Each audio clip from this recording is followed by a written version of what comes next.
Why can it be so hard to put a new fitness routine into action?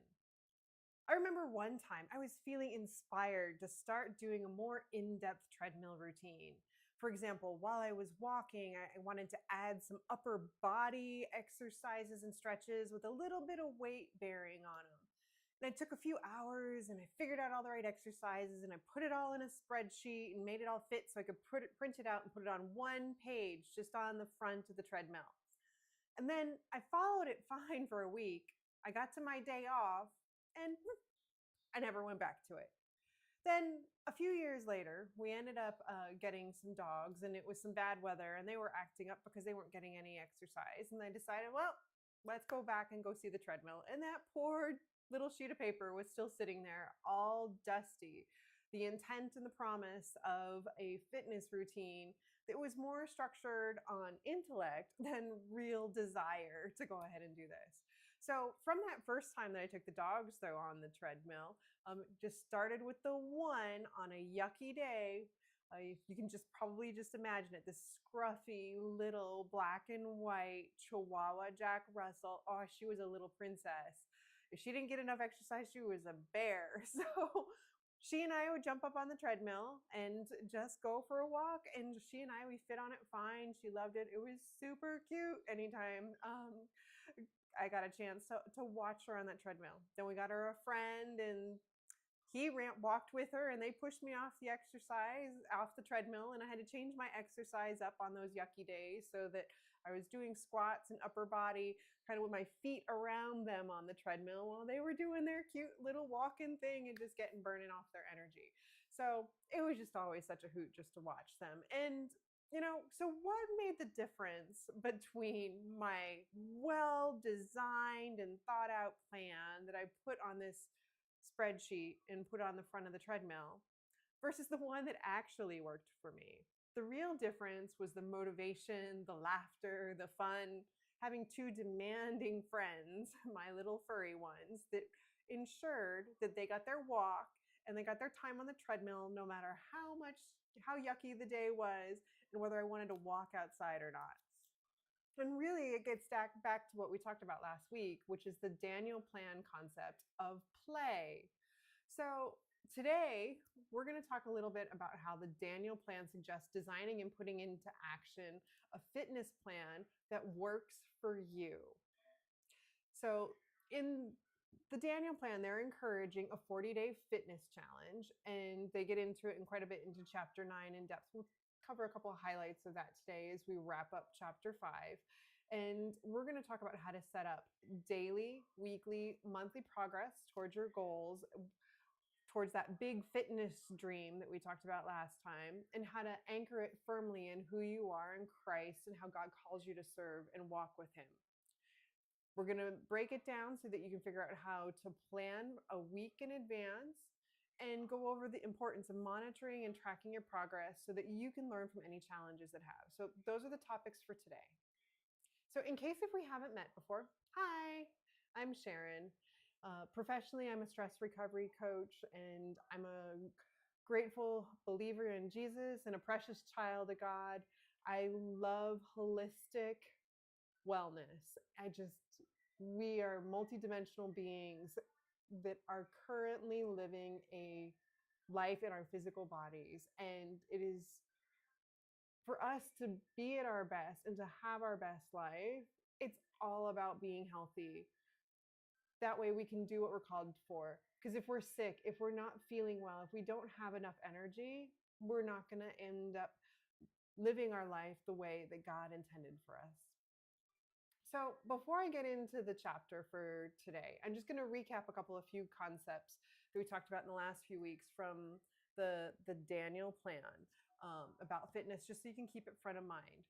So the first one is from 2 weeks ago. We talked about the Daniel Plan. It's about pursuit of excellence in body, mind, and spirit to glorify God. So this is just a different approach to fitness where you're really thinking about how can motion be used for devotion so that you're looking at what's truly possible in your life when you're fully embodying who you can be and working from your best self. The other concept that they introduced was this concept of play. And Rick Warren, who loves his acrostics, he gave us this acronym of play: prayerful movements throughout the day, L, loosening breaks, A, active games and aerobic exercise, and youthful strength training. So that's play. So we're going to continue to build on that acrostic and to talk about how do you take that idea and to put it into life so that this is just the way that you approach fitness for your own well-being. So the first thing they want to talk about is how to plan your week. It's all about being realistic. Remember, the goal is to make today just a little bit better than yesterday. You don't need to think about big, overwhelming. That was one of the things that failed when I did this huge spreadsheet on week 1, week 2, day Monday, Tuesday. This is what it's going to end up being. It was too big. It was too grandiose. So be realistic. Make sure it's something that works for you so that you're progressively getting better.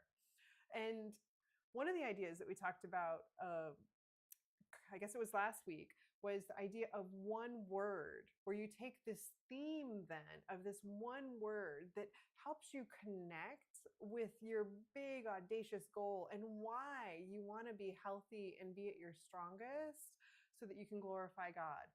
That can end up helping you to have a good motivational anchor that you plan your activities around.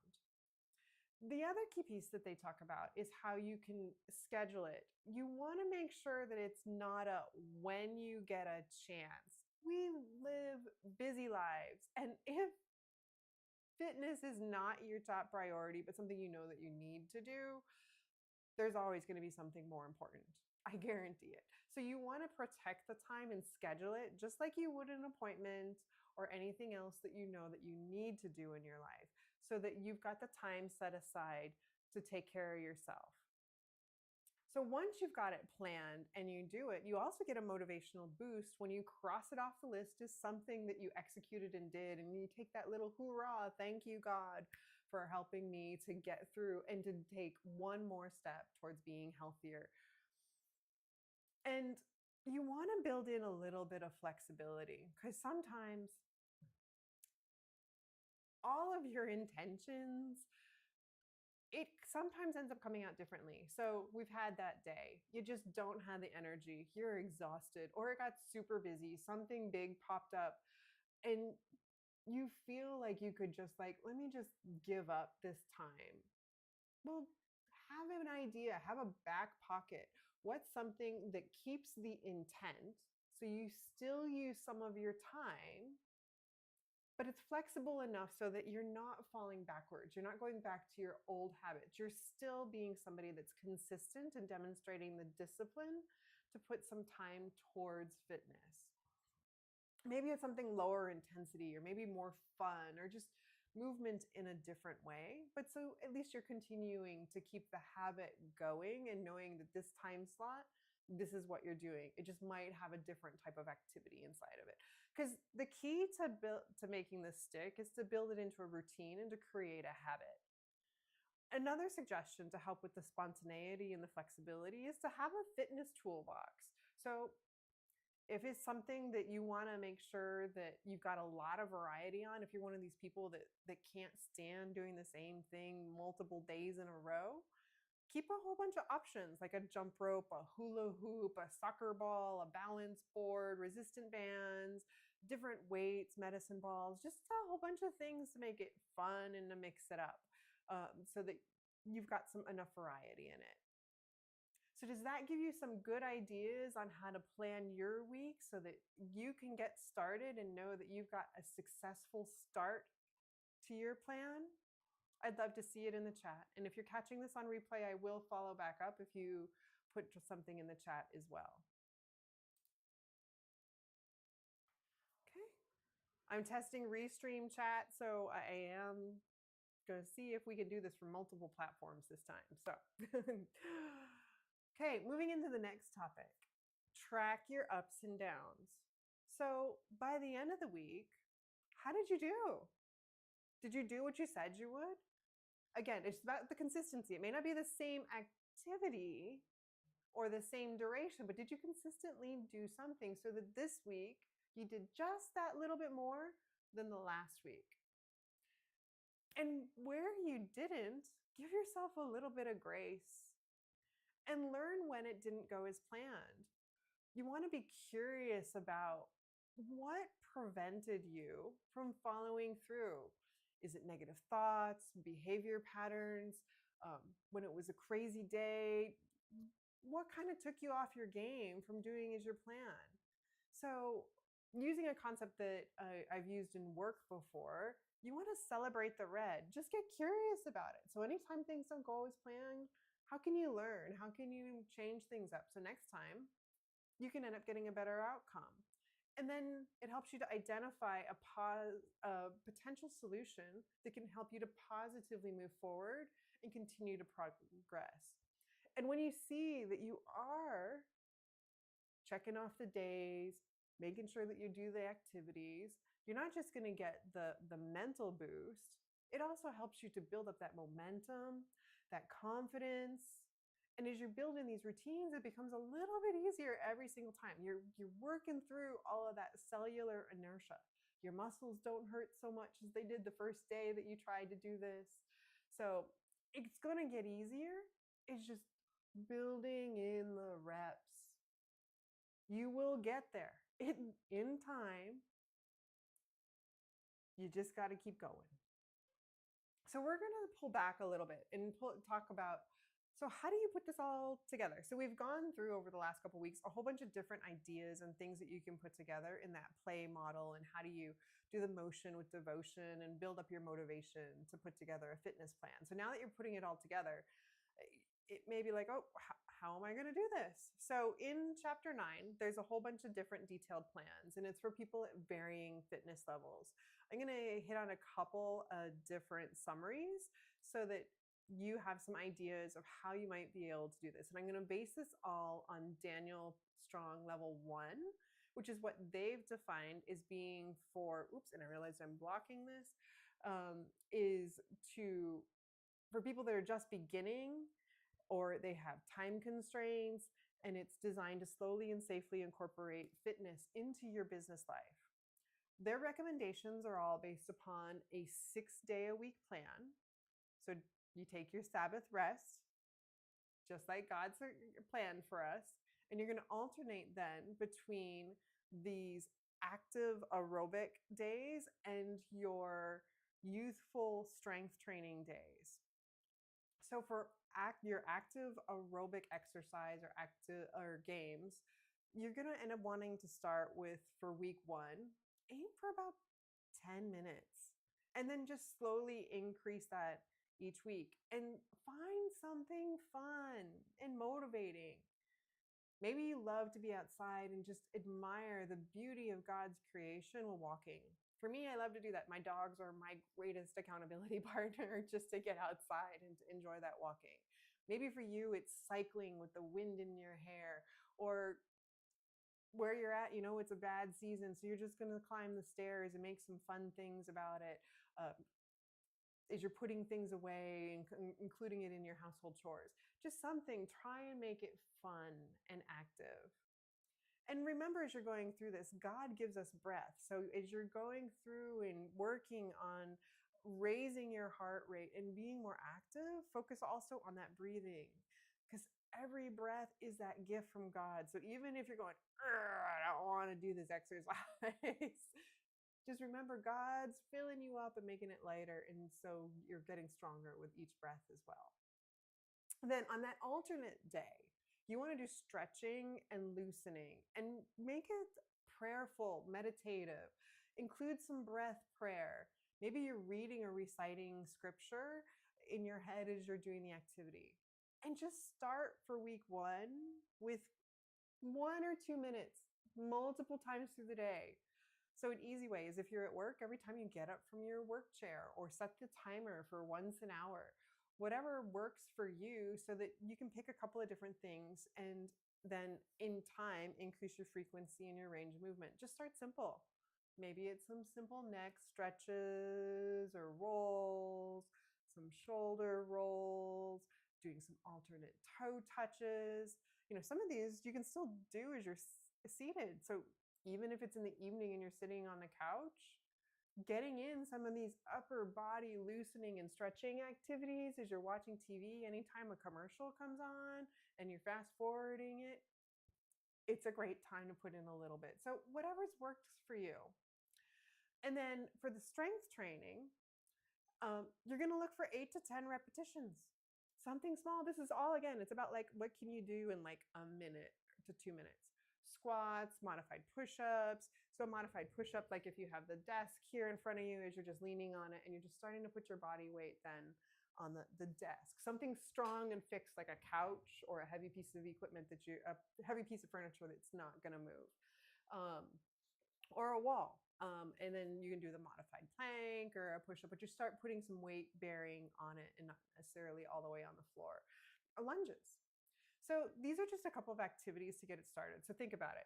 So on a Monday, you're doing an active or aerobic exercise for 10 minutes through the day, just getting your heart rate up, getting your breathing going.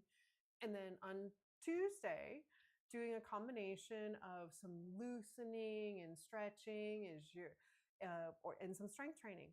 Just 1 to 2 minute snippets at a time, and then slowly, week after week, increasing those frequencies. So it's not a big start, and it's not an aggressive plan. It's just about building that consistency for over 40 days so that you have that habit. And as that habit becomes more routine and more automatic, it becomes part of your life. And as you get going, then just mix it up. Add in additional elements that make sense to you. It does physically take your body a couple weeks to get used to a workout. So if you're really serious about this and not just kind of looking to make today a little bit better than yesterday, but have some true fitness goals, you're going to want to really mix up your routine a little bit more so that your muscles don't plateau. Because if you keep doing the exact same exercises, you will reach a point where your muscles, your metabolism, that mental and that physical plateau, it can occur. And so you just want to keep changing things up and keep it with what you love and just vary some different elements. That's kind of where that idea on the fitness toy box comes in. So you can just pick some different things to allow you to cross train. Maybe you're increasing, as part of mixing it up, you're just increasing frequency or intensity. You're changing the environment. Like, for example, if you go to the gym, maybe you can choose, instead of using the treadmill, you're using the elliptical to get a little bit of a different type of exercise. You switch from dumbbells or I like the wrist weights over to medicine balls. You're doing it inside versus outside. You're using different people. That takes care of some of that I'm getting tired of the same routine type thing, and increases some of the accountability that you have as well. You can decrease the rest interval that you've got between sets. So as you're progressing with doing some of your weight-bearing strength exercises, maybe there's a less time in between them, or you're trying to do 10 push-ups instead of in 2 minutes, you're doing 10 push-ups in 1 minute, and that's what you're working towards. So think about some different ways to kind of change things up with your rest intervals or your intensity. And don't forget, give yourself some rest. Don't overdo it. It was pretty crazy this last weekend. So I had mentioned I ended up getting those some heavier wrist weights to use. I went and just did some stretching. I was feeling really good about it. Next morning, I woke up, serious pain back here. So don't get too excited and overdo it, because it took a little bit and to work that out and to make sure I didn't end up being in too much pain for the next 2 days as a result of like a minute of taking things a little bit further than I necessarily needed to. The book even suggests dogs because they're demanding. And I can attest to that. No matter what, they're going to end up being great accountability partners, or involving others, a trainer, a buddy, exercising with others. We're going to talk more about the power of friends in a future chapter. And can end up helping you to move your fitness journey along, particularly if it's something that you don't particularly care for. Uh, Doing things with people that you love and spending time with them, and you're doing it together and making it fun, it can make all the difference. Like, that's the part that my dogs play. so, um, so that's the topics, and I can hear them barking in the background. I hope it's not too bad for you. So that's kind of the topics they had on how you put your routine together. So I'm checking the chat to see if there was any questions, comments, any ahas on what it might take for you to put together an effective program for you to be Daniel Strong, having excellence in body, mind, spirit, so you can glorify God. So, my little terribly busy terrier is running all over the place. I hope he's not being too loud for you. Looking at the chat, I don't see anything there. Like I said, I will catch up in the replay. If there's anything that you catch, just drop it in the chat. I would love to hear about how you can bring more fitness into your life. So I'm going to start taking this into closing out for the day. So anytime I think about fitness, I think about discipline. And so I went, as I was looking for a Bible verse to talk about today as we get into the prayer, I came up with Titus 1:8, the second part of it. The verse is, be hospitable, one who loves what is good, who is self-controlled, upright, holy, and disciplined. To me, this just really brings to mind this idea of Daniel Strong, that pursuit of excellence in body, mind, and spirit, so that you can glorify God. It's about being able to do it not just for God, but with God. And tying this, so it's not just something that you have to do because the doctor said, or that this is an obligation, but so that you can turn this into something that is good, that is for something bigger than you, for who you are and who you can become from God's perspective, not just from who you are in your physical form. When you take these small actions and you seek Him, God will meet you where you are, so that you can end up being healthy in body, renewed in mind, and strong in spirit. So I pray that you can find these things as you go forward into your week. Now, if you're interested in applying these types of concepts to help you to resolve stress, to reduce any work-related stress that you've got going on, low energy, difficult focusing, check out my main body of work as a stress recovery coach. I'm here to help you to reduce stress and improve your work-life harmony. So depending on where you found me, there's other videos on my Rumble, YouTube, channel, or you could check out my Facebook. Depending on where you found me, look me up. I would love to connect and figure out how I can better serve you if stress is a stronghold in your life. So this wraps up our chapter on fitness. Next time, we're going to go into chapter 6 on focus, which is all about the physical health of the brain and mental and emotional health. We've talked about overall fitness, but I really love how this gets into brain health, because your brain needs to be healthy to make good decisions. And as you can make good decisions, you're going to end up finding that more of your health outcomes improve as well. And that section's really focused by Dr. Hyman, whose work is incredible. So another section that I'm really jazzed and excited about. So we'll be talking about change your brain, change your health next week, and then getting into renew your mind and attitude and purpose. So those are the 3 sections for chapter 6. So until next time, have a blessed day.